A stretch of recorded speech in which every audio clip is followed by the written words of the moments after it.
When the great blizzard smothers New York in white silence, a single voice breaks the spell. A parlor maid hears foreign whispers at the door, Cantonese, a warning of a carriage switched, a fate arranged. In the glow of gaslight and the fury of wind, she defies class, protocol, and fear to save the city's most guarded tycoon. But storms do not end at the threshold. A portrait watches. A past refuses to sleep, and one impossible choice between duty and desire begins to stir. Welcome to Blizzard at Gramercy Park. Tell us where you're listening from and answer this. In a period romance, what matters more to you, the scandal that breaks the rules, or the love that rewrites them? New York City, winter of 1888. The night had turned white with fury. Snow swept down from the heavens in blinding sheets, drowning the sound of carriage wheels and muffling every echo of the city that refused to sleep.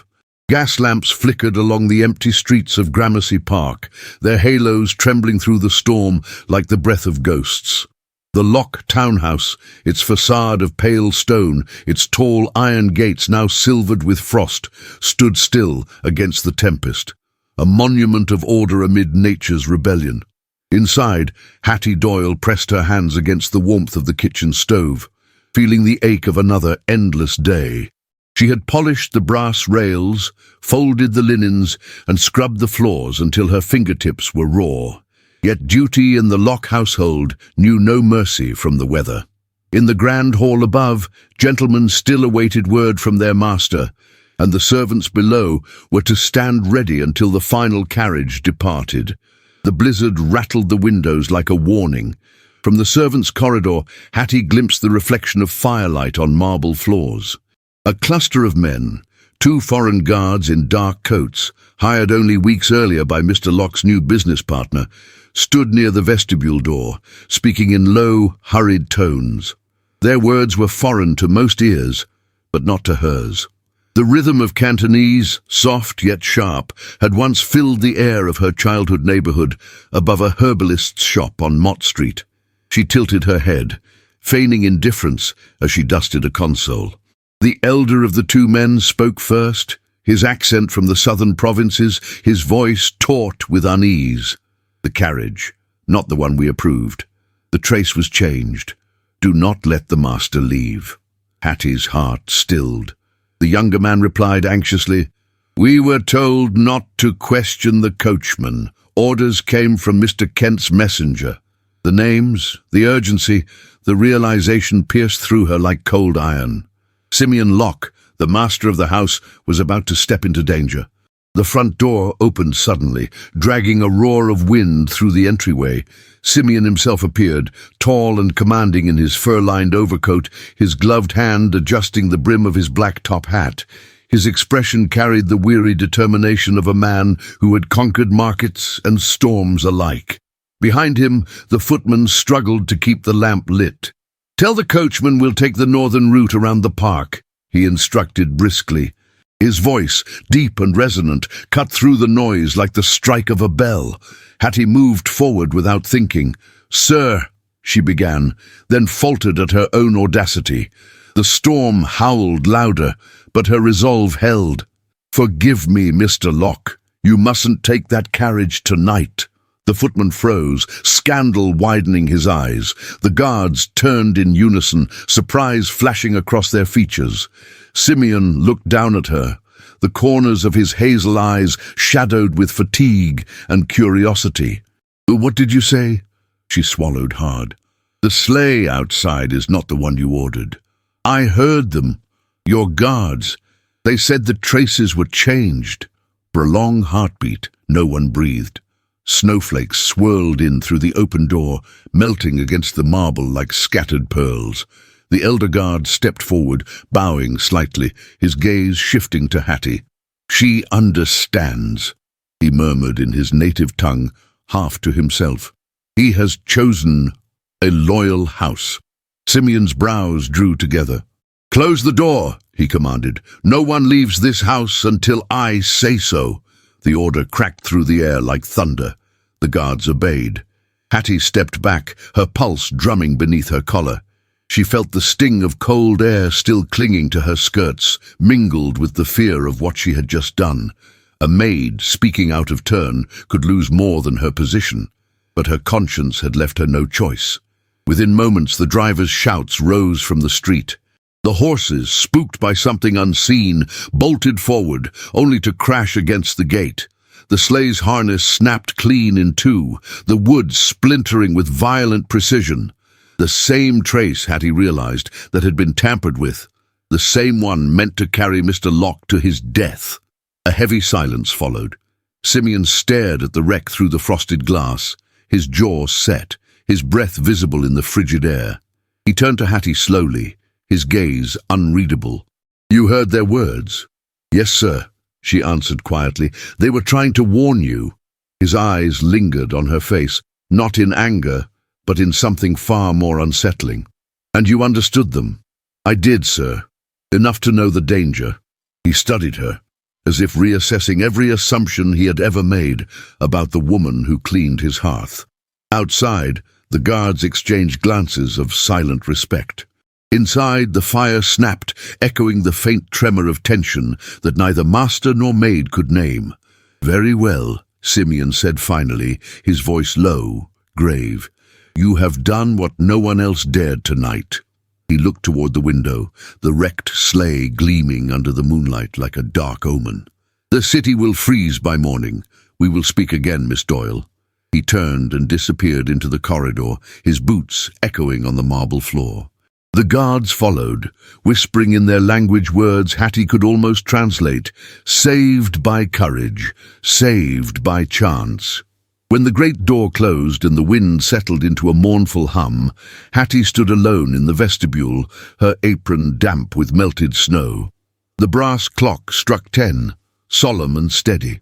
Somewhere in the servants' quarters, young Thomas peered out from behind the banister, his small hands trembling, as if he too sensed that something larger than the storm had just begun. Hattie brushed a lock of hair from her cheek and drew a long breath. The world beyond the window was buried in white, yet she felt the first flicker of heat, dangerous, human, and impossible to ignore. The morning after the storm, the world beyond the windows had disappeared beneath a white shroud. The gas lamps of Gramercy Park flickered faintly behind swirling drifts, barely visible through the frost-laced panes. The silence was absolute, broken only by the creaking of beams beneath the weight of snow and the occasional snap of firewood from hearths that burned with greater urgency. New York City had vanished beneath a mantle of ice, and within the locked townhouse, time seemed to pause, held in the fragile hush that follows danger, where every movement feels louder than it ought to be. No carriages passed, no bells rang from the gate. The snowbanks had swallowed the steps and the iron fence, sealing the house as tightly as a tomb. It was a stillness unlike any Hattie Doyle had known in her years of service. Even the ticking of the long-case clock in the main hall felt ominous, as if it were marking something more than time, perhaps judgment or consequence. The events of the night before were not spoken of in open corridors, but their presence hung in the air like smoke. Every servant had heard the sleigh crash outside the gate, and every one of them had seen Hattie, plain Hattie, the parlour maid, stand between the master and death. She had spoken out of turn. She had raised her voice in front of Mr. Locke, and now the house held its breath, waiting to see what price would be paid. By the back stairs, Hattie polished the banister with practiced strokes, her fingers red from the cold and her thoughts far from the task. The murmurs had begun as soon as she rose that morning. Footmen huddled near the scullery, whispering of her audacity. The housekeeper offering clipped reassurances to the cook that Miss Doyle always kept her head low before. But something had changed. The air in the house was different. She felt it in every glance that lingered too long, and in every silence that followed her footsteps. In the drawing room, the fire had been stoked to defy the cold that seeped through the walls. A silver tray of tea sat untouched on the low table, steam curling upward like a spectre. Above the mantel, the portrait of Mrs. Locke watched over the room with eyes both kind and remote. framed in a gilt oval that caught the light and cast it like a halo. Lillian sat on the settee beneath it, her posture perfect, her expression unreadable. She wore a pale blue morning dress with pearl buttons and lace at the collar, her honey-blonde hair pinned high in a style too mature for her 17 years. When Hattie entered quietly to tend the fire, Lillian's gaze snapped to her like a blade. "You're not the usual girl who does this," she said without warmth. "No, miss," Hattie replied gently, kneeling to adjust the logs. "Mrs. Bertram asked me to assist this morning, with the others occupied." Lillian said nothing for a moment, then added, "It's quite bold to speak to a gentleman uninvited, especially my father." Hattie paused, her gloved hand resting on the iron poker. "Yes, miss." "And yet you did," Lillian pressed, her voice sharper now. "Last night." "I believed it was necessary," Hattie said carefully, rising to her feet. Lillian's mouth twitched. Not quite a smile, not quite a frown. "So you believed you knew better than his staff, than the men hired to protect him?" "I believed he was in danger," Hattie replied, her tone calm but firm, "and I could not remain silent." The young woman rose then, smoothing her skirt with long, graceful fingers. She stepped closer to Hattie, close enough that the scent of lavender water clung faintly to the air between them. "Do not mistake his attention for permission," she whispered. "You're a servant, and you always will be." The words were not shouted, but they landed like slaps. Hattie inclined her head, neither confirming nor challenging them, and stepped away as Lillian moved past her and out of the room. The door closed softly behind her, though the cold she left behind remained. Later that morning, the sound of wheels grinding against frozen slush echoed through the street, rare and unexpected.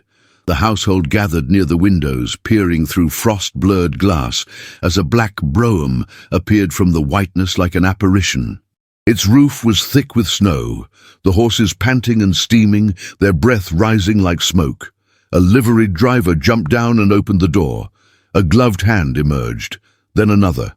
Aunt Euphemia Locke, widow of Simeon's elder brother and stalwart guardian of family reputation, descended the carriage steps like a queen dismounting her throne. She was swathed in layers of mourning black, a fur-lined cloak clasped at her throat with a brooch of jet and silver. Her veil was pushed back, revealing a face lined with dignity and disdain, her silver hair drawn into an impeccable bun beneath her bonnet. Her arrival, unannounced and imperious, caused a stir in every corner of the household. Footmen scrambled, parlour-maids curtsied, and the housekeeper fluttered nervously at the entrance to the vestibule. Simeon appeared from his study, his expression unreadable, though his eyes lingered on Euphemia's face with something between resignation and wariness. "You travelled through this storm?" he asked, taking her gloved hands into his. "Of course," she replied briskly. "Your name was in danger. I could not remain in Newport while rumours brewed in Manhattan." "What rumours?" he asked with narrowed eyes. Euphemia's voice lowered, though every servant in the hallway could hear her. "That a maid intervened last night in a matter of your safety. That the guards spoke in tongues and the girl, an Irish girl no less, understood them. The city is speaking of it already, Simeon, and when society whispers, the stockholders soon shout." Hattie, who stood near the parlour door arranging linens, felt the blood drain from her face. Simeon said nothing at first. Then, with a quiet sigh, he offered his aunt his arm. "Come inside. The fire is lit, and I suspect we both need it." The rest of the day moved like a procession beneath layers of scrutiny. Euphemia toured the rooms with the air of a general inspecting a battlefield, nodding approval in some places and lifting a critical brow in others. She paused in the drawing room before the portrait of Mrs. Locke and exhaled heavily. "It should never have been moved," she murmured. "The home still belongs to her." In the servants' quarters, conversation flowed in nervous bursts. Mrs. Bertram muttered about arrangements. The scullery maid wept after dropping a tray. And Hattie, who had never been the centre of anything before, found herself surrounded by silence every time she entered a room. That evening, As the blizzard raged anew outside, Simeon stood alone in his study, his fingers tracing the edge of a letter unopened on his desk. Behind him, the fire cast golden light on the bookshelves and velvet drapes. His thoughts were not on the copper markets, nor on his aunt's dire warnings. They were on the stillness in Hattie Doyle's eyes when she had spoken, on the strength it took to defy every rule of her station. And somewhere above, in the quiet of the guest chamber, Euphemia penned a note of her own. She had come to protect the family legacy, but what she had found was something more dangerous than scandal. She had found change, and change, in her world, was not to be tolerated. Below stairs, Hattie brushed her hair before bed, the long strands falling in tired waves down her back. Snow pressed against the window glass like 1,000 whispers, and in her chest, beneath the ache of fear, something unfamiliar stirred. Not pride, not defiance, but the quiet, terrible certainty that nothing in this house would ever be the same again. The cold did not retreat, though the blizzard had waned. By late afternoon, the snow had hardened into smooth drifts like frozen waves along the edges of Gramercy Park. The world outside the locked townhouse remained still, entombed beneath a crystalline veil. Inside, the quiet deepened, disturbed only by the muted rustle of skirts on polished floors or the snap of embers in hearths that never slept. Hattie Doyle moved with the same measured grace that had always defined her, yet something had shifted in the air around her. The servant's eyes lingered longer. Conversations ceased when she entered a room. Her presence, once unremarkable, now carried the weight of invisible meaning. She took refuge in her tasks, polishing brass and aligning porcelain, her mind turning endlessly over the conversation she had overheard. The crash outside the gates, the expression on Mr. Locke's face when she warned him. She had not seen him since that moment. His absence had been felt like a held breath within the walls. He had not called for her. He had not spoken her name. And yet, when Mrs. Bertram summoned her near dusk with a curt nod and handed her a folded note, Hattie felt her heart seize. "The master requests your presence in the library," the housekeeper murmured. "You'll go at once. And mind your tone, Miss Doyle. Politeness, not pride." The note bore no greeting, no signature, only a line, penned in a steady hand. "Please come. There are things we must understand together." The library door stood half open, the scent of burning wood and old books drifting through. Hattie paused before it, smoothing her apron, then stepped in quietly. Simeon Locke stood with his back to her, his silhouette cast long by the fire. The light glowed against the dark wool of his coat, illuminating the strands of silver that threaded through his hair. His hands were clasped behind him, but not in stiffness. There was tension in the line of his shoulders, the restraint of a man trying not to feel too much too quickly. He did not turn as he spoke. "Miss Doyle, thank you for coming. You summoned me, sir." At that he turned, his gaze falling upon her with an intensity that startled her. His hazel eyes were lined with exhaustion, but beneath it was something else, something quieter, more dangerous, curiosity, reflection, and perhaps a trace of humility. "I owe you more than courtesy," he said. "You acted when others hesitated. I believe that demands respect, even if it makes others uncomfortable." Hattie inclined her head. "I do not expect thanks, sir." "No," he said, stepping closer to the fire. "But you deserve truth." He gestured toward a velvet chair opposite the hearth.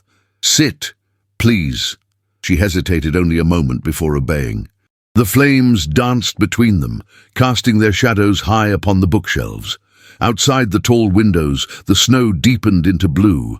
"Tell me again," he said quietly. "Exactly what you heard." Hattie folded her hands in her lap. Her voice, when it came, was calm and deliberate. They were speaking in Cantonese, not fluently but clearly. One said the sleigh waiting was not the one that had been inspected, that the trace had been changed. The younger seemed uncertain. The elder urged that the master must not step inside. Simeon's jaw tensed. "Did they name anyone?" "No, sir, But they mentioned a messenger from Mr. Kent. They said they were ordered not to interfere. He exhaled slowly, turning away to stare into the fire. The silence stretched. Hattie did not press. She simply waited. When he finally spoke, his voice was lower, nearly lost in the crackle of the hearth. "You understood all of this, because of where you were raised." "Yes, sir. My family lived above a Chinese apothecary on Mott Street. The children played together. I listened. I learned." He looked over his shoulder. "And no one knows this about you?" She met his gaze without flinching. "No one has ever asked." His lips curved into something close to a smile, though it held no amusement. A woman who listens when no one is listening to her. That's a dangerous gift. For a long moment, they sat in the hush of firelight, the world outside their own. Then softly, Simeon spoke again. "My wife, Eliza. She died 3 years ago this winter. Pneumonia. Sudden. She was younger than I, brighter than I. Her absence fills every inch of this house." He paused, his eyes searching the flames. "Even now I wake and expect her voice. I speak and expect her counsel. I lead men into boardrooms, but I return here as a shadow of myself." Hattie said nothing, but the sorrow in her eyes answered him. "You risked your place to protect mine," he continued. "You knew what would be said, and yet you spoke." "I could not do otherwise," she murmured. "I have known what it is to lose someone without warning. I would not let it happen again, not if I could prevent it." Simeon turned toward her slowly. His expression had softened, not with pity, but with the dawning recognition of shared loss. "I have read your file," he said quietly. "You came to this house after serving in Newport. Before that, in Boston. You have never been dismissed." "No, sir." "And yet you carry silence like a second skin." Hattie's breath caught, but she answered truthfully. "Silence is the armor a servant wears, Mr. Locke, until someone dares to listen." The fire cracked, scattering sparks. He leaned forward then, not quite touching her, but close enough that she felt the heat of him beyond the flames. "I am listening now, Miss Doyle." The door creaked. They turned in unison. Mr. Liang entered the room quietly, bowing his head. He carried a porcelain pot of jasmine tea, delicate and steaming, which he placed on the hearth with a reverence born of habit. His movements were careful, his expression unreadable. He did not speak, but as he turned to leave, he met Hattie's eyes and inclined his head just slightly, the gesture one of quiet acknowledgement. She returned it, equally measured. When the door closed again, Simeon spoke. "He never says more than 10 words a day," he murmured, "but I suspect he sees everything." "Turkish, he walks between two worlds," Hattie replied, more to herself than to him. "That's not unlike me." Their eyes met again, not as master and servant, not as witness and saved, but as two people who had spent too long in rooms too grand, speaking too little of what mattered most. The fire burned low. Outside, the snow deepened, and somewhere behind the silence, something old and dangerous stirred, not desire, but the aching possibility of connection. The snow had turned grey with soot by the third morning, its once pure surface trampled by deliveries and sleigh runners that had begun to move again through the streets of Gramercy Park. The storm had passed, but inside the locked townhouse, the air was no less heavy. Silence had taken root, growing through the hallways like ivy, clinging to every velvet curtain and polished banister. No one spoke without caution. No one breathed without listening. For Hattie Doyle, the house had become a stage of eyes.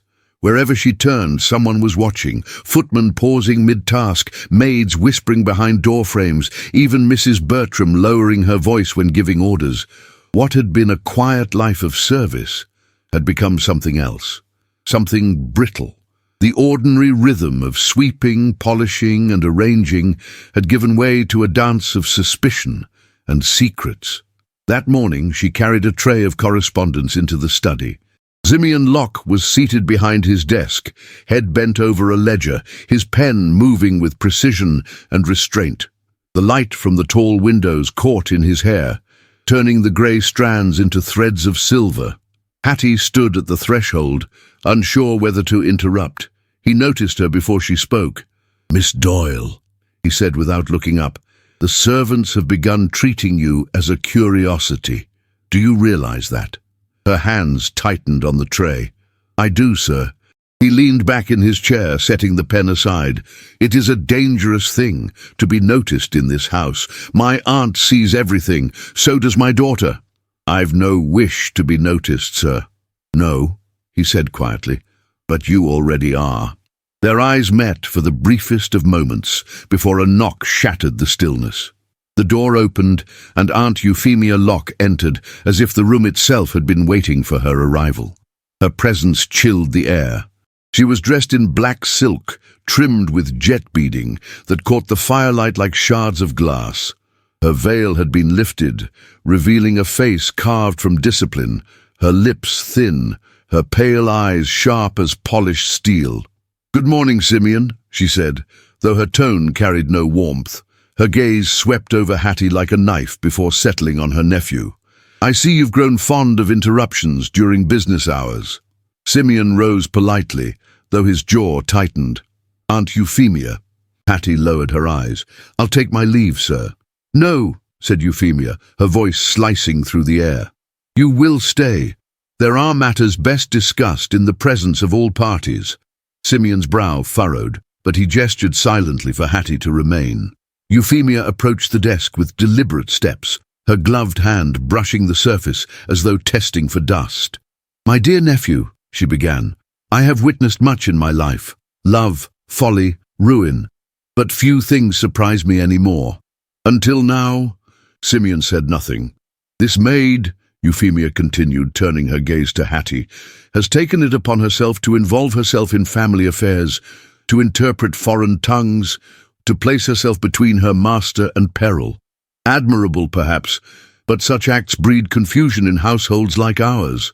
Hattie lifted her chin slightly, her voice calm though her pulse thundered. "I acted out of duty, ma'am. Nothing more." Euphemia's expression softened into mock sympathy.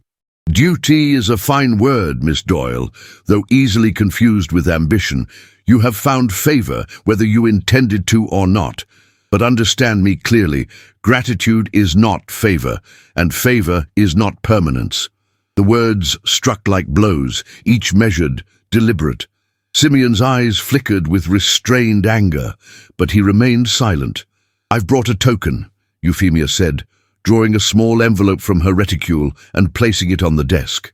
"It is merely compensation, enough to ensure that you may find respectable employment elsewhere, beyond this house." Hattie stared at the envelope. For a heartbeat, she felt the weight of all she had endured, the endless hours, the cold corridors, the strain of dignity in a world that expected her to bow and vanish. How easy it would be to take it, to disappear quietly, and let the world return to its well-ordered silence. But something deeper rose in her, steady and unyielding. "I cannot accept it," she said softly. Euphemia's brows arched. "Cannot, or will not?" "Will not," Hattie replied, her voice unwavering, "because it would mean agreeing that I have done wrong, and I have not." For the first time, Simeon's restraint broke. "That is enough, Aunt," he said sharply. "Miss Doyle will remain as she pleases. She has served this house with honesty and courage. Neither are traits I intend to dismiss." Euphemia turned toward him slowly, her voice cold. "Courage is admirable, my dear, but it is a poor substitute for discretion." She gathered her skirts and swept from the room, her perfume trailing like a final judgment. When she was gone, silence returned, thick, palpable, and alive. Simeon stood behind his desk, his hand resting on the unopened envelope. Hattie could not look at him. "She will make my life difficult," he said at last. "I'm sorry, sir." He shook his head. "Don't be. You spoke the truth. I can hardly fault you for that." He dismissed her with a nod, but his gaze lingered on her longer than it should have. That evening, the drawing room became the stage for another confrontation. Lillian was waiting there, standing beneath the portrait of her late mother. The painting dominated the room, a woman of serene beauty in a gown of ivory silk, her gaze soft yet unyielding, her gloved hands folded on her lap. The firelight cast her expression in gold, making her seem almost alive. Hattie entered to stoke the fire, unaware that Lillian was there until she spoke. "Do you admire her?" Lillian asked quietly. Hattie turned, startled. "Your mother, miss?" "Yes." Lillian's voice trembled slightly. "Everyone does. They say she was the kindest hostess in Gramercy Park, that she could make anyone feel seen, even the servants. I can't remember a day when she didn't smile. She must have been extraordinary," Hattie said sincerely. "She was," Lillian replied. Then her tone sharpened, brittle as ice. "Which is why I can't bear to see you standing where she once stood, speaking to my father as if you understood him. You don't." Hattie set the poker aside, the heat from the fire warming her cheeks. "I understand only what I've seen, miss. A man who grieves, and a house that grieves with him. You think grief gives you the right to replace what's gone." The words hung heavy between them. Hattie took a slow breath, her eyes meeting the young woman's with quiet steadiness. "No one can replace what's gone, Miss Locke, least of all me." Lillian's gaze faltered, but pride held her upright. "You should leave before you cause more harm." "I will leave when I'm dismissed," Hattie said, her tone soft but firm. "Not before." For a long moment Lillian said nothing. Then she turned toward the portrait, her voice breaking. She never would have let things fall apart this way. Hattie bowed her head, gathered the fire tools, and withdrew in silence. That night sleep eluded her. The image of Mrs. Locke's portrait haunted her mind. The serene eyes, the delicate smile, the reminder that the house itself was still bound to a ghost. She rose before dawn, wrapped herself in her shawl, and slipped quietly toward the stables under the pretense of searching for a misplaced handkerchief. The air was brittle, her breath forming clouds that vanished into the gloom. Inside, the scent of hay and horses filled the space. Thomas, the young stable boy, was sweeping near the stalls, his movements nervous. "Cold morning," Hattie said gently. He nodded, eyes darting toward the doorway. "Aye, miss. Have you seen the coachman since the night of the storm?" Thomas hesitated, then shook his head. "No, miss, he left sudden-like, before dawn that morning. Said he had orders to report to the yard downtown. Never came back." Hattie frowned. "Who gave the orders?" He swallowed. "One of Mr. Kent's men. The one with the fancy coat. I heard him say the horses would need special fitting for new traces." He glanced around nervously, lowering his voice. "But I checked, miss. The leather on them wasn't new at all. It was worn, cut and mended, like someone wanted them to break." Hattie felt the chill settle into her bones. She thanked him quietly, her mind already racing ahead. When she returned to the main house, the dawn light had begun to creep across the marble floors. The portrait of Mrs. Locke glowed faintly in the reflection of morning, the painted eyes seeming almost to follow her. For the first time, Hattie understood that the house itself was a prison built of memory, and that Simeon Locke, for all his power, was the most captive soul within its walls. And somewhere deep inside her heart, an impossible truth began to stir, that sometimes saving a man's life was not the end of a duty, but the beginning of something far more perilous. The remnants of the storm had begun to retreat, but the scars it left behind lingered on every surface of the city.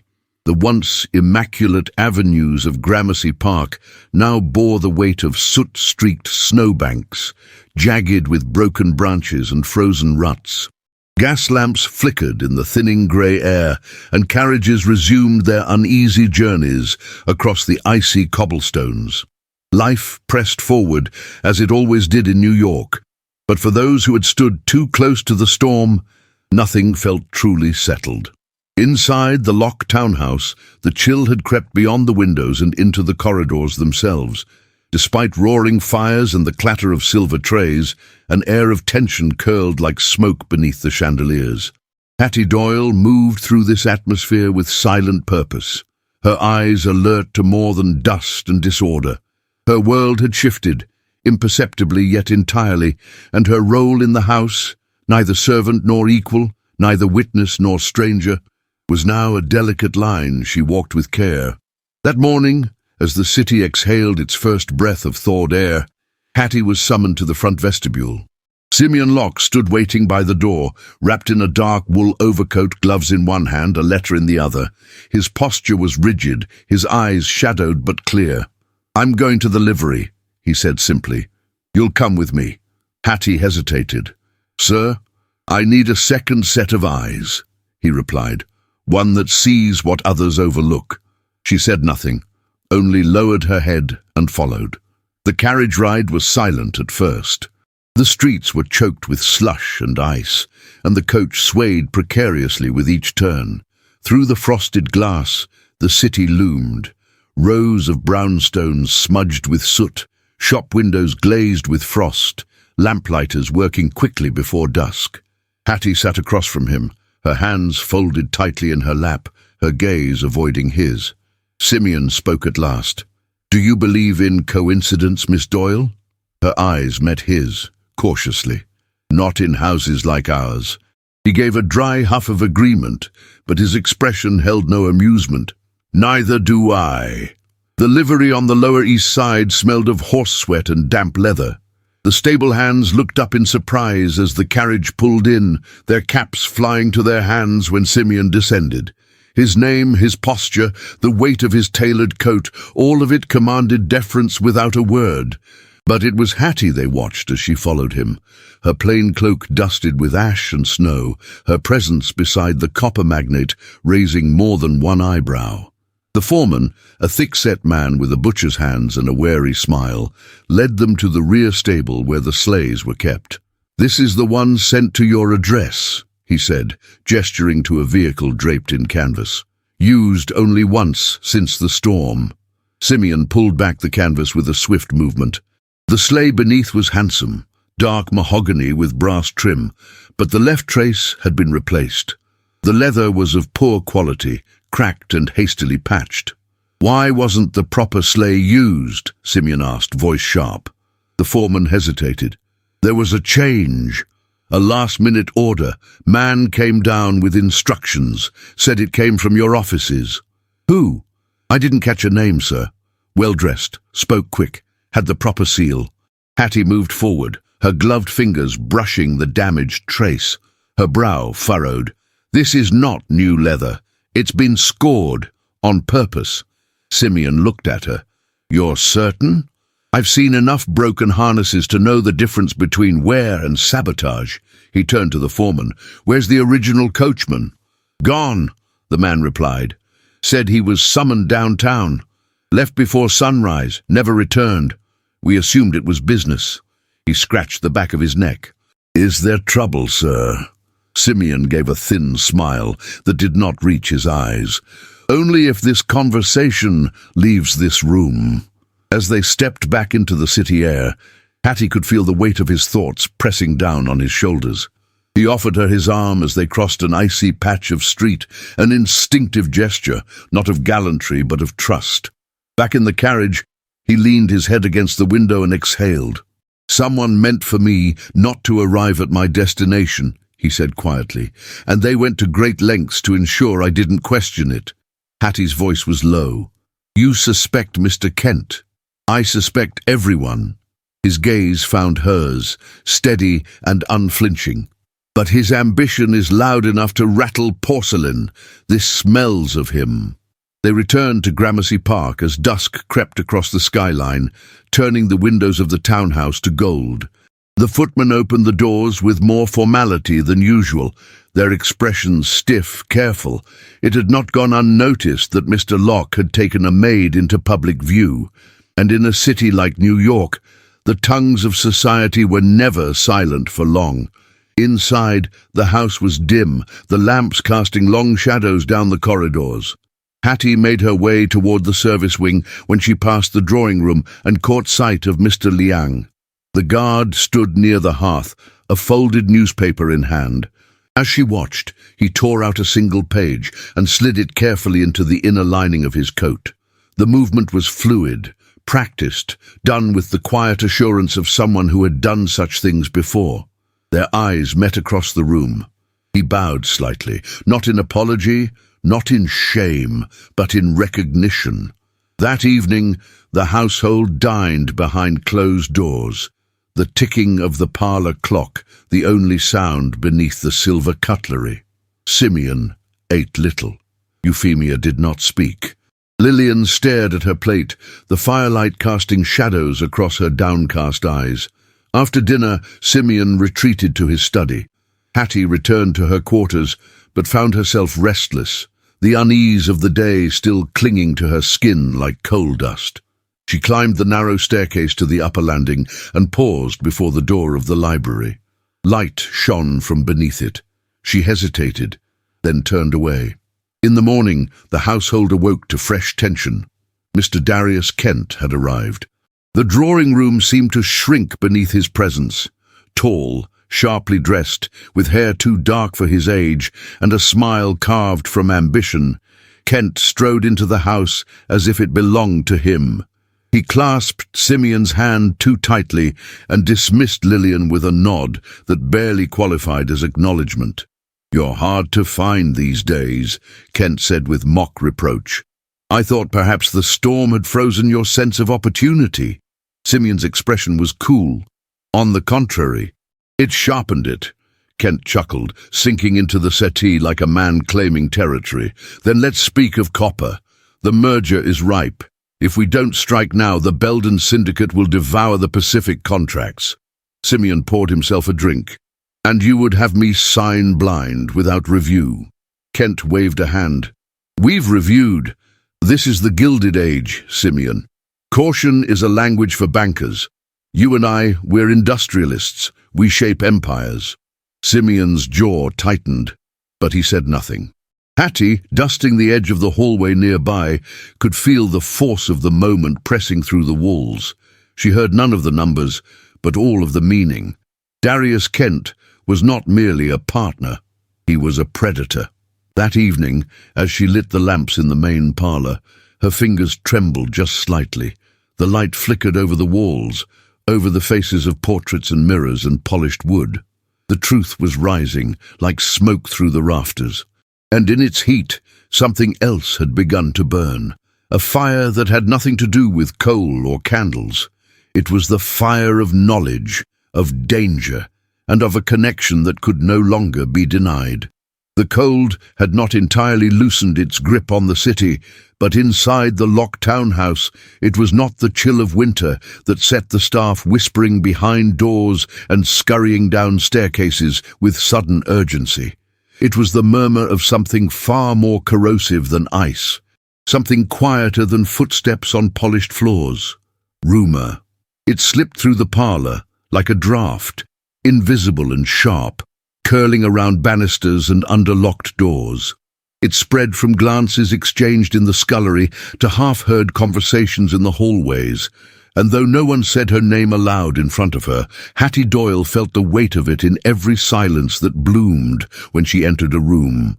That morning, as she passed the breakfast room with a tray of china, she overheard the kitchen maid whispering to the laundress, "Said she's bewitched him, that she has some power over his mind, or else why would he walk beside her in public?" "She's clever, that one," came the reply, "pretty in a quiet sort of way. They always are, the dangerous ones." Hattie did not stop. She did not speak, but inside her something coiled, tight and unforgiving. Later she found Mrs. Bertram in the linen room, arms folded, eyes hard. Without a word, the housekeeper held out a letter. The envelope was thick, the seal broken. It bore no return address, only Simeon Locke's name in a precise masculine hand. Hattie read it. Once, then again. It was unsigned, each sentence sharpened with suggestion, a poison dressed in civility. "Your leniency has emboldened the maid. Her silence is only a veil for her ambitions. A gentleman's affections should not be squandered on the help. Your name will not survive the stain." She looked up. "Where did it come from?" "Arrived with the morning post," Mrs. Bertram said. "The master has not seen it. I thought you should be prepared." "Prepared for what?" Hattie asked, voice calm. For what happens when women like us forget our place? Hattie folded the letter, returned it to the envelope, and left the room without another word. She took refuge in the one task that soothed her, folding linens. The motion was precise, repetitive, the scent of lavender starch calming against her skin. The folding table in the upper laundry room sat beneath a tall window streaked with frost. It was quiet there, removed from the rumblings of gossip and the pulse of suspicion that beat through the house. She was placing a finished stack on the shelf when the door opened sharply. Lillian. Her pale blue day dress was immaculate, but her eyes were not. They shimmered with something raw, hurt perhaps, or anger struggling not to become tears. Hattie straightened. "Miss Locke, is it true?" Lillian asked, voice shaking. "Are you trying to take my father from me?" The words landed with more force than their volume. Hattie's hand stilled on the edge of the shelf. "No," she said softly. "You walk with him. You ride beside him. He listens to you in ways he never listened to anyone, not even my mother. I would never presume." "You already have." Lillian stepped forward, her breath quick. "He's different now. Distant, and when he's not, he's silent, and I don't know if I'm mourning my mother or watching her be replaced by someone who folds sheets and walks like a secret." Hattie's throat tightened, but her voice remained steady. "I lost my mother young, miss. I remember how grief bends everything, words, glances, footsteps, but I'm not here to steal anything from you." Lillian's eyes darted away, then returned. "But you speak with him like an equal. Only when he asks me to." She took a breath, held it. "And not because I desire anything more than truth." Lillian's expression wavered, and for a moment she looked very young. Then, with a whispered, "I don't believe you," she turned and left, the door clicking softly shut behind her. Hattie stood in the hush that followed, her fingers still curled around a folded sheet, her heart beating painfully against her ribs. That such a girl should hold so much power to wound, without meaning to, without even knowing how, was the cruelest part of it all. That evening, while cleaning the parlour alone, she noticed the fireplace had been used. A few blackened logs lay crumbling in the grate. Among the ash, something pale caught her eye. She knelt, drew it out, a singed corner of paper. Thick, stiff, glossed on one side. An opera programme. She turned it over. It bore the crest of the Metropolitan Opera. The performance listed was from 2 nights before the storm. La Juive, an uncommon selection. But it was not the performance that caught her attention. It was the back of the programme. Marked in careful, deliberate strokes were tiny symbols, triangles, slashes, asterisks, arranged in what appeared to be meaningless clusters at first glance, but to Hattie they rang familiar. She had seen such symbols before, years ago when her father had worked on the shipping docks. He had once used similar marks to indicate crate weights, origin cities, bribes paid in coins instead of ledger entries. They were a dock worker's code, a language meant to evade the eyes of managers and inspectors, and someone had used it on an opera programme. Her mind began to race. Who had attended the opera that night? Who had brought this into the Locke home? She recalled Mr. Kent's arrival, the rustle of his overcoat, the flash of a theatre ticket that had slipped from his breast pocket before he tucked it back with a flourish. She stared at the paper, the markings, the name of the performance. This was not a keepsake. It was a message. Her breath came faster. The guards had spoken of orders, of a messenger from Mr. Kent. Could this have been the medium, a coded directive disguised in plain sight? The pieces began to shift, to align. A saboteur posing as a patron. A sleigh ordered with a trace designed to snap. A coachman vanished into silence. Mr. Liang pocketing newspaper pages like secrets. And through it all, Simeon Locke, walking unaware toward a carriage that might have killed him. She pressed the paper flat against her palm. There was danger in the house, not just to her reputation, not just to her place, but to something far more fragile, trust. That night, As the lamps flickered low and the city withdrew beneath its quilt of soot and frost, Hattie stood by her window and stared into the dark. The letter, the accusation, the confrontation. They had tried to frighten her into silence, but the fire had not consumed the message, and she was done pretending not to see. The invitations had been printed in silver ink, embossed with lilies and curling initials, delivered with satin ribbons, and received with hushed delight. The winter assembly at the Astor residence was not merely a ball, it was a coronation of status. Attendance was not requested, it was expected, and absence was remembered. That evening, the locked carriage pulled up before the grand steps of the Astor mansion, its wheels gleaming against the slush-crusted stones. Gas lamps burned bright outside, gilding the snow with a sheen of gold. Guests in ivory and navy silks ascended the steps beneath a sweep of glittering chandeliers. Laughter and music spilled out from the ballroom like perfume, ornate, expensive, and designed to impress. But when Simeon Locke stepped from the carriage, alone, a ripple passed through the crowd. No daughter on his arm, no widow's cravat at his throat, no ring. He wore a perfectly tailored midnight suit with a charcoal waistcoat, the crisp lines of his collar starched with silent authority. The widow of copper had emerged from mourning, but the world had not been informed. And the world noticed. He walked past the glittering women and rose-scented courtesies with a calm gaze and a guarded mouth. But behind every greeting lay a question, and behind every smile, the sharp glint of speculation. The whispers followed him like shadows along the marbled halls. Elsewhere in the city, Hattie Doyle moved through a different kind of ballroom. The Chinese Quarter, coated in mist and lantern smoke, was alive with quieter music. The clink of porcelain cups, the rustle of silk robes, the murmur of languages not spoken in drawing rooms. She walked with purpose beneath strings of crimson lights, her cloak drawn tight, her bonnet pulled low. The cold seemed different here, less polished, more human. She paused outside a modest tea shop nestled between a printmaker and a fishmonger. The sign above the door was written in both Chinese characters and careful English, "Peaceful Crane." Inside, the air was warm and fragrant with jasmine and ginger. The walls were lined with scrolls and paper fans, and the tables were set with lacquered trays and ceramic pots. The man behind the counter, elderly and slight, looked up with mild curiosity. "I was told you might have information," Hattie said gently, "about Mr. Locke's guards, about the night of the storm." He studied her with eyes that held no surprise, only knowledge earned over many quiet years. "You are the maid," he said, "the one who listens." She gave a slight nod. He poured tea into a small cup, set it before her, and gestured for her to sit. "They were instructed to protect," he said softly. "That was their role. They knew danger was coming, but they were silenced." "By whom?" He did not answer at first.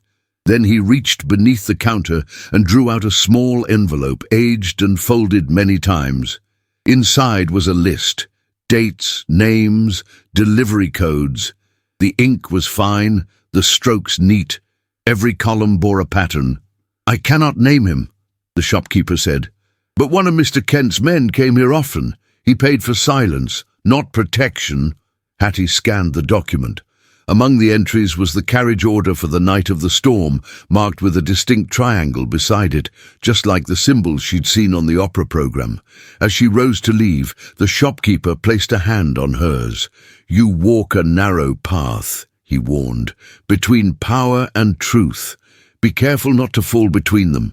She nodded, tucked the list into her cloak, and stepped back into the cold night. Back at the Locke house, Thomas was waiting for her. He stood at the edge of the garden path, breath clouding in the frozen air, his posture stiff with nerves. She paused, surprised. "Miss Doyle," he said, hat clutched in his hands. "I saw something. I thought I should tell you." She stepped closer. "Go on." "The night before the sleigh accident, I was in the stable late. One of Mr. Kent's men came through." Said he had orders to replace the trace on Mr. Locke's carriage. I didn't think nothing of it at first, but then he asked me not to mention it. Said it was a favor to Mr. Locke, but—" His voice faltered. "It didn't feel right." "Why didn't you say anything sooner?" His eyes dropped. "Because I didn't want trouble, and because I didn't think anyone would believe me. But you believe me now." He nodded. "I do, miss." She touched his arm lightly. "You did right. Thank you." Inside, the fire had burned low in the library hearth. Mr. Liang stood near the shelves, carefully arranging a row of books by height. As Hattie entered, he turned and slipped something into her hand without a word.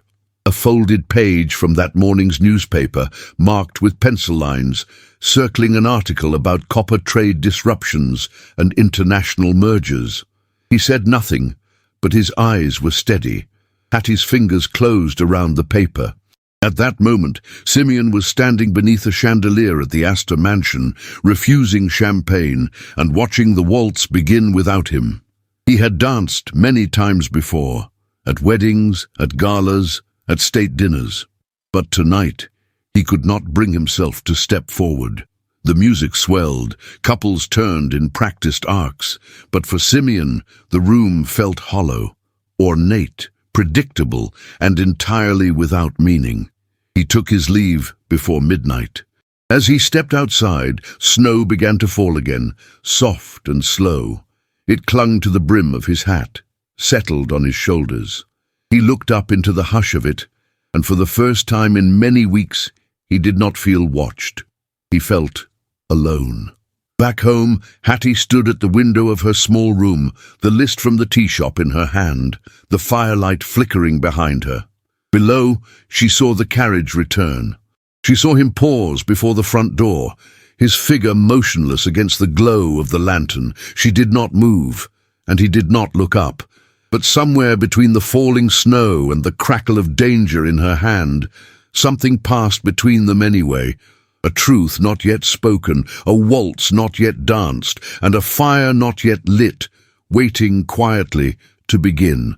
The city had begun to thaw, but the heart of Manhattan's financial district remained encased in something colder than ice: ambition. The buildings, with their stone facades and frosted windows, loomed like monuments to power.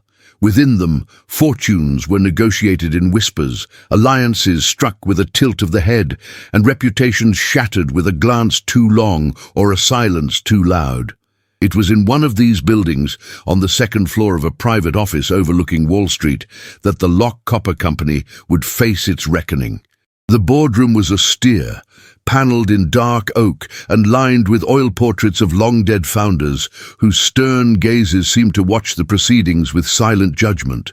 The long table, polished to a mirror's sheen, held crystal tumblers and a carafe of brandy untouched by all but one.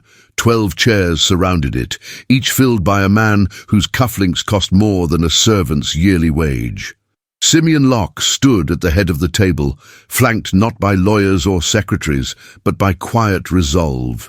He wore no cravat, only a dark morning coat and the weariness of a man who had stood too long at the edge of betrayal. To his right stood Mr. Liang, composed, silent, unreadable, and beside him a young interpreter in grey, whose presence had not been announced in the invitation. Darius Kent arrived precisely 10 minutes late. He swept into the room with the elegance of a man accustomed to being forgiven. His cane, more accessory than necessity, tapped lightly on the parquet floor.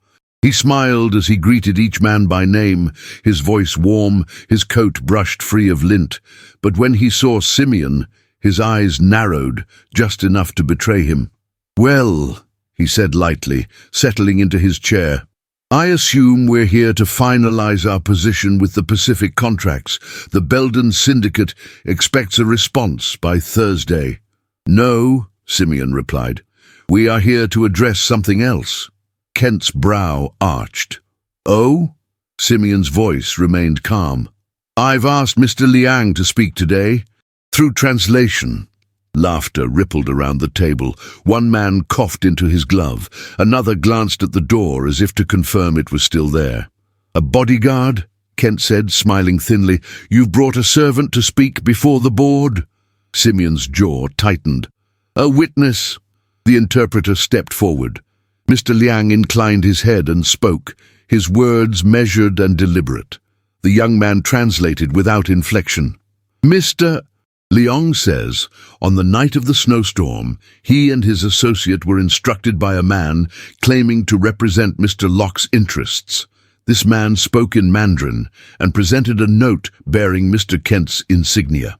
They were told their job was not to protect Mr. Locke, but to remain silent." Kent laughed. "This is absurd." Mr. Liang says, "They suspected the sleigh had been tampered with. They attempted to intervene. They were threatened with termination and public disgrace." Kent's chair creaked as he leaned forward. "You're taking the word of a servant, with no command of English and no place at this table." "That's not all," Simeon interrupted. He turned to the door. "Thomas." The stable boy entered, hat clutched in trembling hands. His face was pale, his knees slightly bent as though ready to run. But his voice, when he spoke, was clear. "I saw them," he said. "2 men. They came to the back entrance 3 nights before the storm, said they was from Mr. Kent's office, told me to keep quiet and they'd pay me. They brought the harness pieces with them, already cut." Silence fell like an axe. Kent rose slowly, his smile gone. "This is hearsay. It's fabrication. And you, Simeon, you're losing control of your enterprise, dragging in children and house staff." "Your signature," Simeon said, pulling a document from his coat and placing it on the table, "was found on the carriage requisition. The same signature that ordered the sleigh, changed the trace, and dismissed the coachman under the pretense of security measures." He looked around the table, gaze steady. "Gentlemen, I brought these men here not as spectacle, but as proof. Mr. Kent attempted to orchestrate an accident under my roof, an accident that would have conveniently removed me from the merger vote." One by one, the other board members turned to Kent. Some wore expressions of disbelief, others of cold calculation.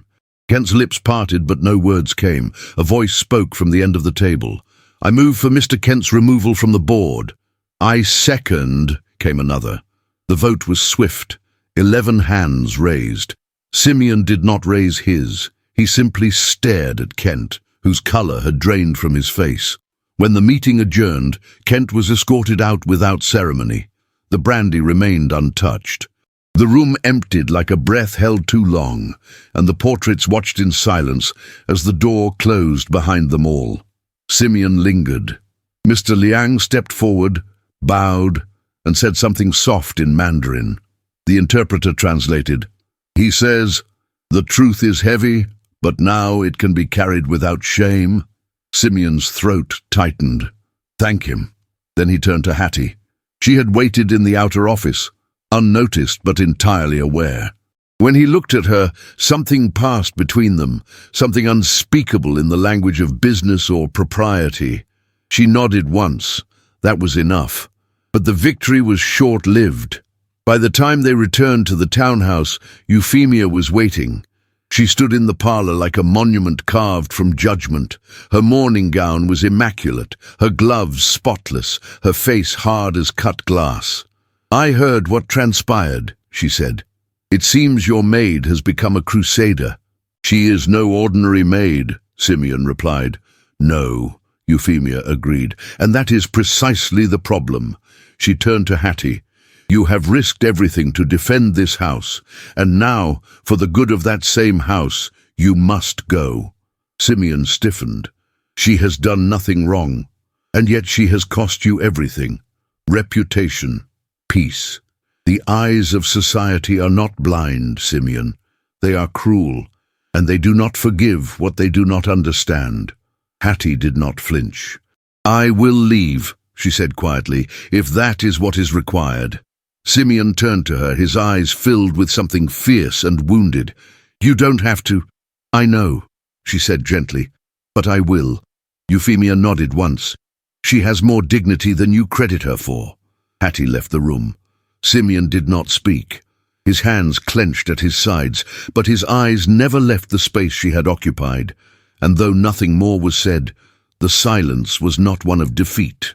It was the silence of something not yet finished, something that refused to end in shadows, and somewhere beyond the walls of decorum and legacy, a quiet war had begun.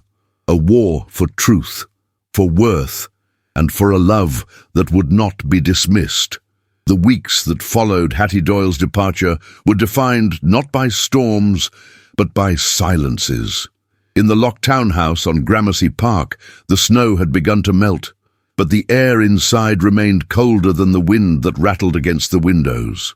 The staff moved through the rooms with a hush that mimicked mourning. The fire in the drawing room burned dutifully, yet seemed unable to warm the space as it once had. Even the walls appeared quieter, as if the very plaster had grown solemn in her absence. Lillian Locke, once so quick with questions and stubborn declarations, now passed most days in her room, her piano untouched, her books left unopened. She ate sparingly, slept late, and declined visitors from her former circle. When spoken to, she answered politely, but her eyes drifted elsewhere. No one dared to press her, not even Euphemia, whose own mood had turned brittle as the frost outside. It was on a grey afternoon, nearly a month after the Boardroom coup, that Lillian asked to be taken to the East Side alone. She offered no explanation. The request startled her governess, but Simeon, overhearing, merely gave a brief nod. The coach left her at a quiet street near the edge of Chinatown, where the city's bricks were worn, and the fog of coal fires drifted between awnings and signposts written in 2 languages. Lillian descended without hesitation, carrying a parcel of folded linens and a notebook clutched to her chest. Inside the modest brick building that served as a mission and translation office, the air smelled of ink, rice paper, and distant spices. A bell above the door gave a shy chime as she entered. Hattie Doyle looked up from a desk piled with shipping manifests and translated letters. She wore no apron now, only a modest navy wool dress with a cream collar and a blue ribbon at her wrist. Simple, neat, dignified. Her hair was pulled back in a practical twist, and her eyes, though alert, held a quiet fatigue. The moment passed between them in silence. Lillian set her parcel down gently. "I came because—" She hesitated, then started again. "Because you didn't defend yourself." Hattie folded her hands, waiting. "You let everyone think what they wanted," Lillian said. "You didn't cry, you didn't beg, you just left." Hattie met her gaze. "Would it have changed anything?" Lillian looked down at her boots. "Maybe not, but I think I wanted you to fight me, or prove me wrong." "Sometimes," Hattie said gently. "When people are hurting, they swing their pain like a sword. They hope it will protect them, when all it does is wound everyone else." Lillian's voice cracked like thin ice. "Must sorrow always make us cruel? Only if we choose to guard the pain instead of honor it." The girl nodded slowly, tears welling, but not falling.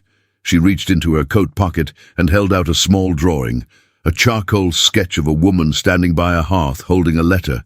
"It's you," she said. "I didn't know how to say I was sorry." Hattie took the drawing and held it with care, as if it were made of snowflakes. "You just did." That night, Lillian returned home and ate supper at the table. Her smile, though slight, returned.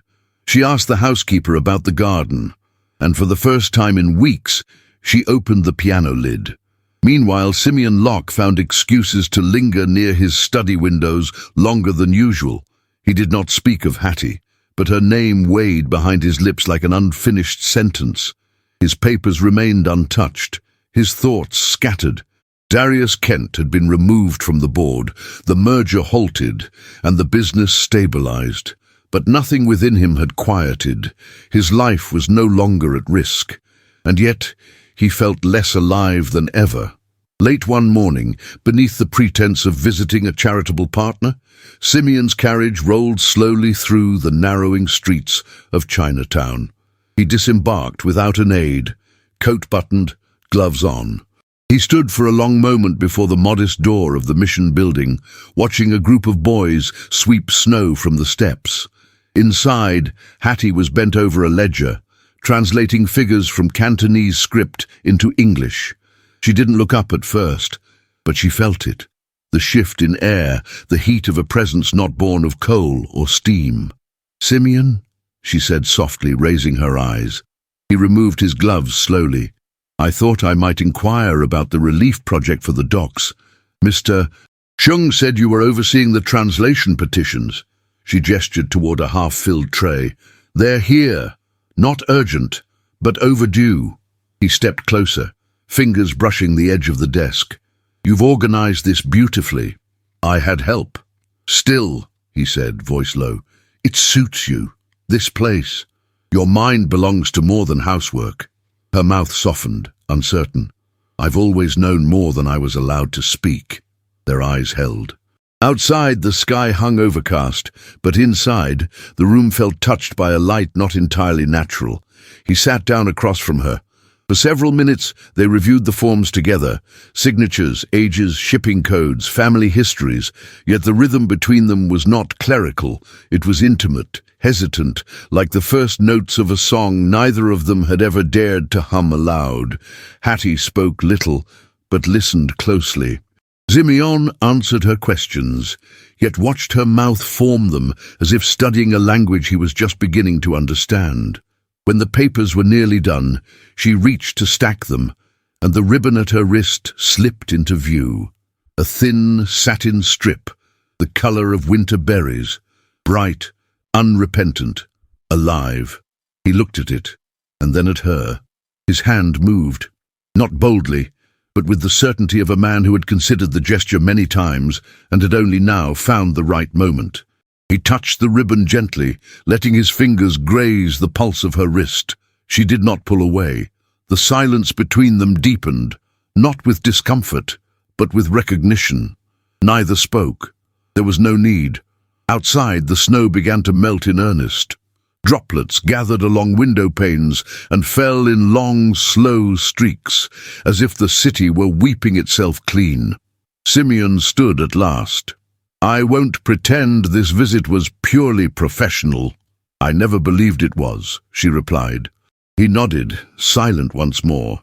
Then, after a beat, he stepped back into the street, the bell above the door giving its soft farewell. Hattie watched him disappear into the mist, her hand still resting lightly on the place where he had touched her. The ribbon curled against her skin like a promise, not yet spoken. And somewhere far off, in the slowly thawing branches of Gramercy Park, a bird began to sing. It was the kind of morning New Yorkers waited for all winter. The final frost had broken in the night, and by sunrise the city stirred under a sky of the palest blue, streaked with strands of gold in the hush of awakening possibility. Trees still stood bare, but the snowbanks had softened into quiet puddles along the cobbled streets. Horses moved with greater ease, and chimneys no longer groaned from overuse. Even the air had changed, less of coal and ash, more of thawing earth and whispered hope. Inside the locked townhouse, the mood had lifted too. Lillian sat at the breakfast table, nibbling toast while scribbling in the margins of a thick book of French poetry. She looked up only briefly when her father entered, and then returned to her writing. Not out of rudeness, but out of peace. Her father was no longer a figure of mystery or absence. He was simply there, as he had not truly been in many months. Simeon Locke paused to look at her, his eyes softening at the sight of his daughter, so immersed in something delicate and distant from grief. A week ago, she had asked to visit the winter garden with her governess. 3 days ago, she requested a new piano arrangement. Change, like spring, arrived not in thunderclaps, but in small, brave gestures. He stepped into his study, now notably changed. The portrait of Alice Locke no longer hung over the hearth. Where once her painted eyes had watched every guest, every moment, now stood a modest landscape, sunlight across water, muted reeds, and a path that disappeared into the horizon. The portrait had not been destroyed. Simeon had carefully stored it in a cedar-lined room upstairs, wrapped in linen. It was not about erasing Alice. It was about ceasing to hold her between himself and the world. between himself and the living. A few minutes later, he gave instruction for the carriage. But when the footman returned to inquire whether he wished a second pair of gloves or a scarf, Simeon shook his head. "I'll walk." He made his way through Gramercy Park slowly, cane in hand, though his step was sure. The wrought-iron gates had been recently opened for the season, and the gravel paths were still damp. Sparrows darted between bare branches. An older couple passed, arm in arm, murmuring about the coming bloom. He saw her from a distance. Hattie stood near the east edge of the park, beneath a willow whose drooping branches were tipped with buds.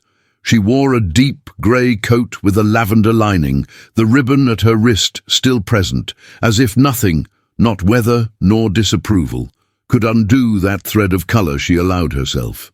Her hat was modest but elegant, and a strand of dark hair had come loose from its pins in the soft breeze. She turned before he called her name.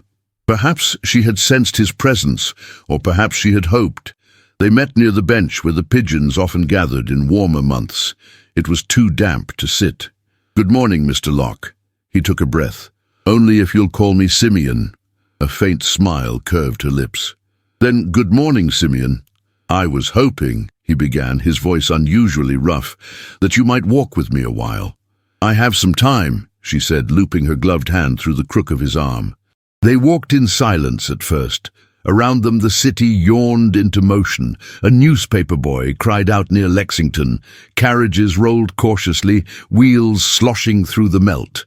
From a nearby home, a soprano voice practiced a warm-up scale. Everything was ordinary and somehow sacred. "I've made a change," he said. Hattie looked up. "Oh, the portrait," he said. "It's no longer in the drawing room." She stopped walking, the surprise flashing briefly across her face before she composed herself. "Why?" Simeon turned toward her, fully, his gloved hands clasped before him like someone about to offer not words, but vows. "Because I was not looking at it to remember her," he said. "I was using it to excuse myself from the world, from feeling again, from risking tenderness." Her throat tightened. "I loved my wife," he continued. "But mourning is not a monument. It's not something to be polished and framed and hung over the lives of others. Alice would not have wanted me to wield her memory like a blade." He stepped closer. "I have spent months watching you carry burdens no one could see, speak truths no one wanted to hear, and leave behind a house you had every right to remain in, not for pride, not for drama, but because you understood something I had forgotten." She swallowed. "What's that?" "That strength isn't loud. It doesn't announce itself. It simply endures." The breeze moved gently between them. The hush of mourning had not lifted yet. There were no witnesses nearby. "Let me be clear," he said. "I'm not offering charity, or comfort, or guilt-stitched amends." "What then?" she asked softly. "I'm offering a place beside me," he said. "In my house, in my heart, in my business, if you'll have a say in it." Hattie blinked, but did not look away. "And if I said yes, would that place come with freedom?" "Yes," he answered without hesitation. "To speak plainly, yes. To stay only if it remains honest? Yes." She nodded once, the emotion rising like heat in her chest. "I have never belonged anywhere," she said. "Not in the kitchen, not in the parlours, not even in my own blood. But with you," she faltered, the words catching. "With me," he prompted gently. "I never once felt smaller for being myself." His eyes grew bright. "Then I pray you'll continue to be that woman, whether it shames me, softens me, or frightens the world." Behind them, a maid from the Langley house passed by, armful of spring linens in tow.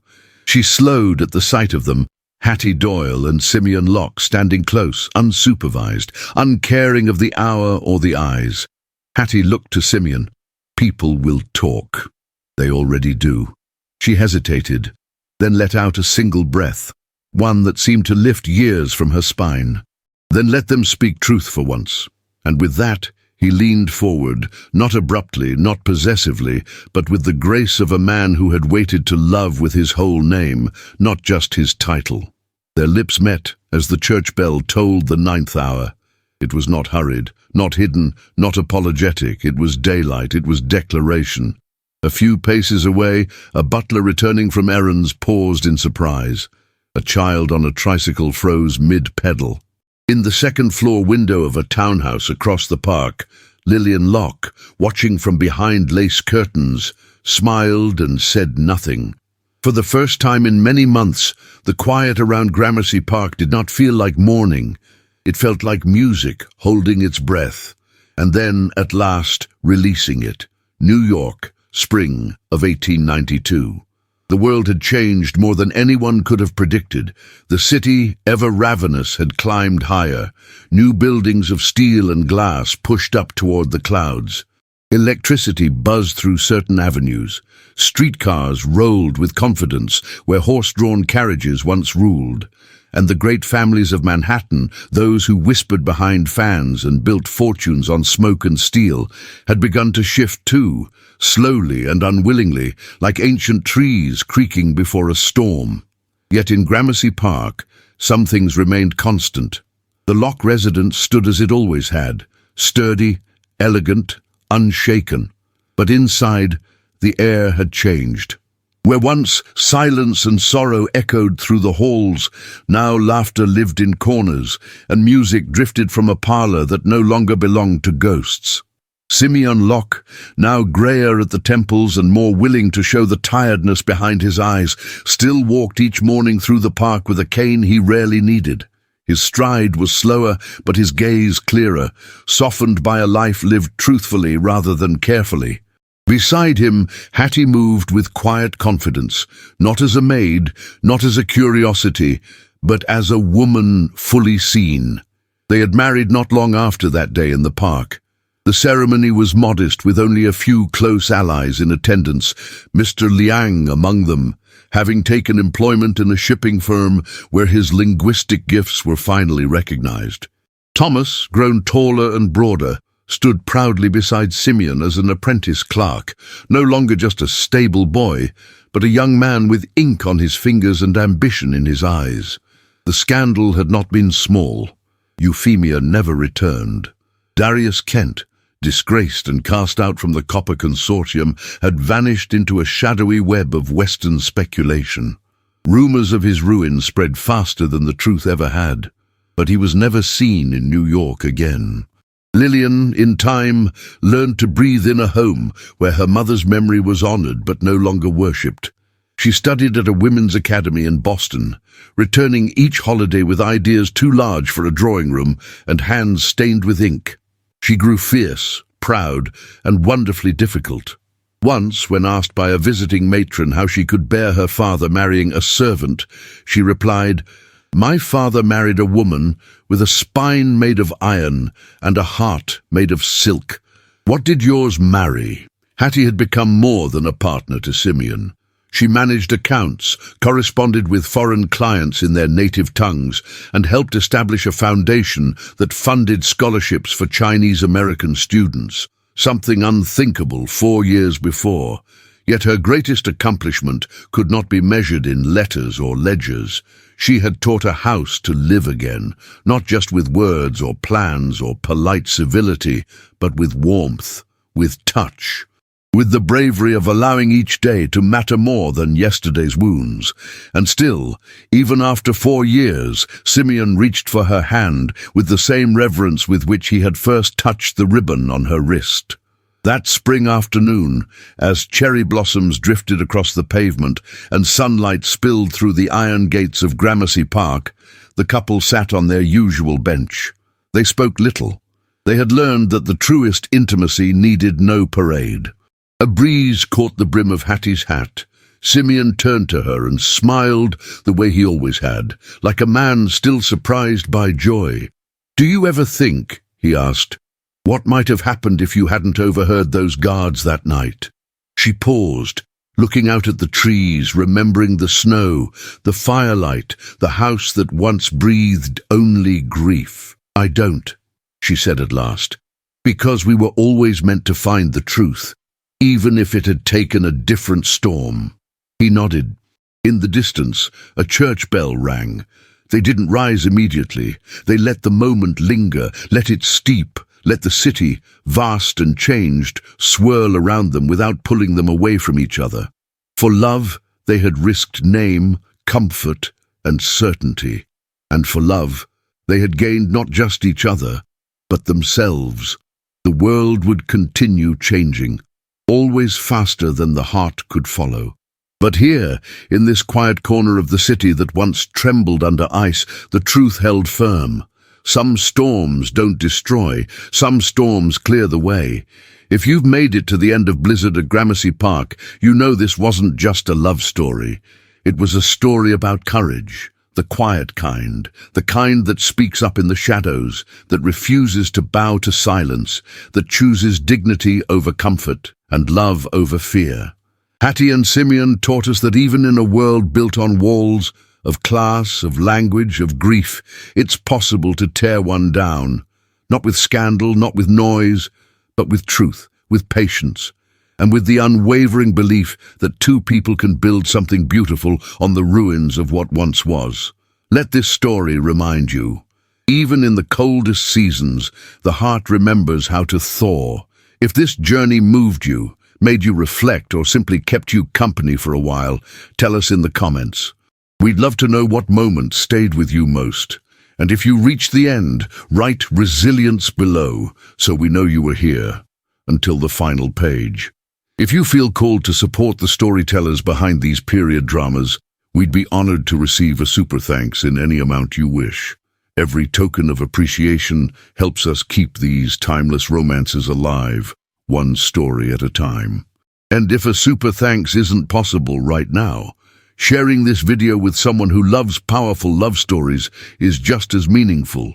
It truly makes a difference. Don't forget to explore the other historical romances we've crafted for you. Some are already linked in the video cards. Let your heart wander through another era. Thank you for watching, and for believing that love, in every century, is always worth the risk.